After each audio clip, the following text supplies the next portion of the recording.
Pues muy interesante porque el evento estaba alrededor del tema de la experiencia de usuario y la transformación digital y he visto muchas presentaciones, clientes y partners que hablaban no solamente de lo que yo me esperaba, que era la transformación digital y experiencia de usuario de los clientes, pero también de proyectos que eran más internos y cómo también cambiaba el día a día de los empleados, ¿no? Así que pues muy interesante, sobre todo por los casos concretos y encima por la diversidad, ¿no? Hemos visto cosas a nivel sector público, industria, hemos visto bancos y también cosas innovadoras a nivel de cómo un usuario puede interactuar con una aplicación, ¿no? Así que, bueno, sinceramente muy contento.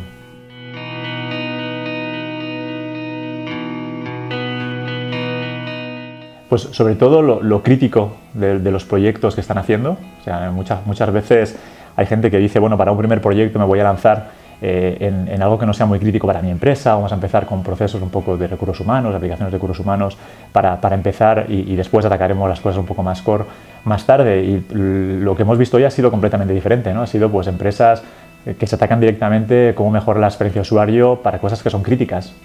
Y ya también hablo no solamente a nivel de la industria, pero a nivel del sector público, ¿no?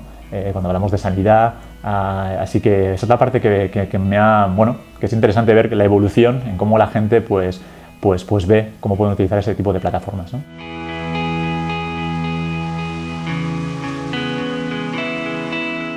Pues lo veo mejor porque todos recordamos, claro, años complicados. Creo que después del último evento hace 4 años el mercado español estaba un poco fastidiado a nivel también de crecimiento en el sector público y el sector privado, ¿no? Los dos sectores, y la verdad es que bueno, desde hace un par de años vemos una mejora, primero sobre todo en la parte privada, en el sector público lo empezamos a ver ahora y vamos a ver hacia dónde nos lleva, ¿no?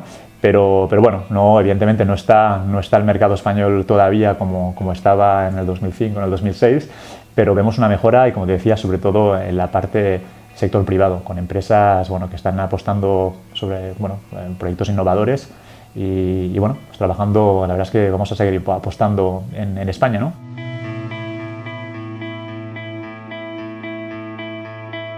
La dirección en la que estamos yendo en Bonitasoft es más hemos salido un poquito de ser una empresa con un producto que se focalizaba en proyectos operacionales para ser una empresa en la que hablamos mucho más de proyectos estratégicos, ¿no? Y proyectos en los que pues estamos tocando más esa interacción con el cliente final o con el usuario final, ¿no?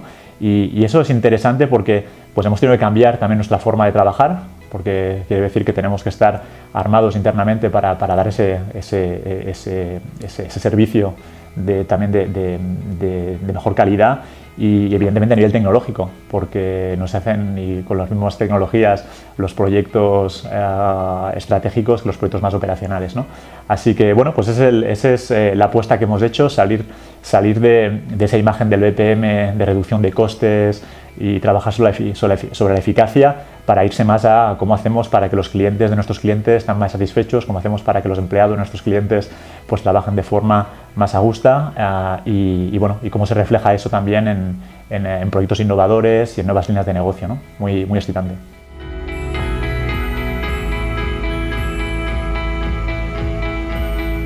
Sí, hemos decidido desde hace un par de años no solamente apostar sobre partners que llamamos servicios de integración, o sea, trabajamos con muchas empresas que nos permiten realizar los servicios de implementación de Bonita, pero también trabajar con empresas como Bonita o más grandes, partners tecnológicos en los que intentamos pues que mejor integrar nuestras soluciones, ¿no? Y sí, hemos anunciado recientemente pues partners estratégicos con Amazon, con DocuSign, con empresas más pequeñas como Stratum, con tecnologías tipo blockchain.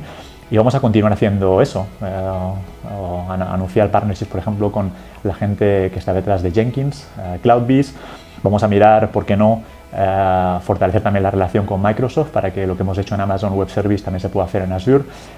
Vamos a hacerlo cada vez más y siempre pues trabajando con el buen mix de empresas grandes que ya están muy establecidas, en las que certificamos nuestra plataforma o la integramos con sus tecnologías, y empresas más pequeñas que nos permiten también ser más innovadores, ¿no?